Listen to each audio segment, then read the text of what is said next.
ሰላም ጤና ይስጥልን። በዚህኛው ቱቶሪያል አብረን የምናየው ስለ ስትሪክት ወይ ደግሞ ትሪፕል ኢኳል ነው። ከዚህ በፊት ጀምሬላችሁ ነበር የሆነ ያክልና ትሪፕል ኢኳል ምንድነው እንዴት ነው የሚሰራው የሚለውን ላሳያችሁ። መጀመሪያ ለምሳሌ እስኪ ቫሪያብል ዲክሌር እናርግና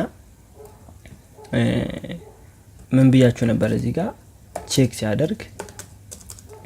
ሲያደርግ ቢ የሚባለው ቆይ አንዴ እዚ ኢኳል ቱ ደብል ኢኳል ኮምፓሪዝን ነው ብያችኋለሁ አይደለ? ኮምፓሪዝን ነው ብያችኋለሁ። እና ምንድነው የሚያደርገው ሁለቱ እኩል መሆኑን ቼክ ያደርጋል።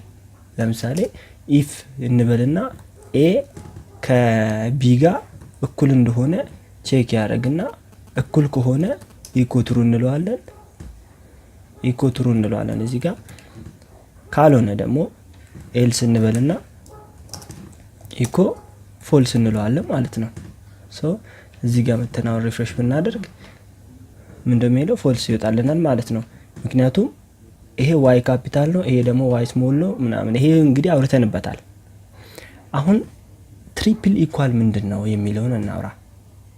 ትሪፕል ኢኳል ምንድነው? እሺ እንበልና እቺኛዋን ወደ ቁጥር እንቀይረው። እዚህ ጋር መተን ሁለት እንበል። አሁን ሪፍሬሽ እናደርገው። ሄደን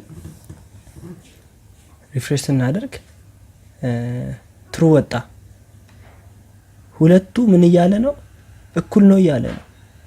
ግን እኛ የምናውቀው ምንድነው ይሄ ቢ ኢንቲጀር ነው፣ ኤ ደግሞ ካራክተር ነው ማለት ነው።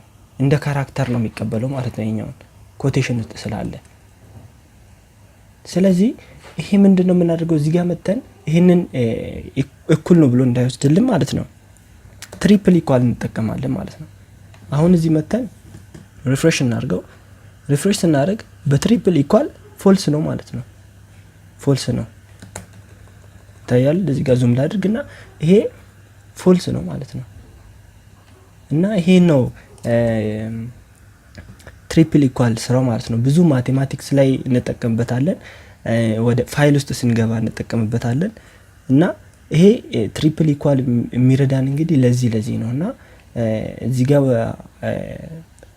እንደዚህ አይነት ስራ የምትሰሩ ከሆነ ስትሪክትሊ ኢኳል መሆን አለበት ብላችሁ የምታስቡ ካለ በዚህ መልኩ መስራት ትችላላችሁ ማለት ነውና ይሄው ነው ስለ ትሪፕል ኢኳል። እንግዲህ ጥያቄ ካላችሁ ዩቲዩብ ላይ ግቡና ዲስክሪፕሽን ላይ ጻፉልኝ፣ ጠይቁኝ፣ እመልስላችኋለሁ ማለት ነውና በጣም ነው ማመሰግናችሁ።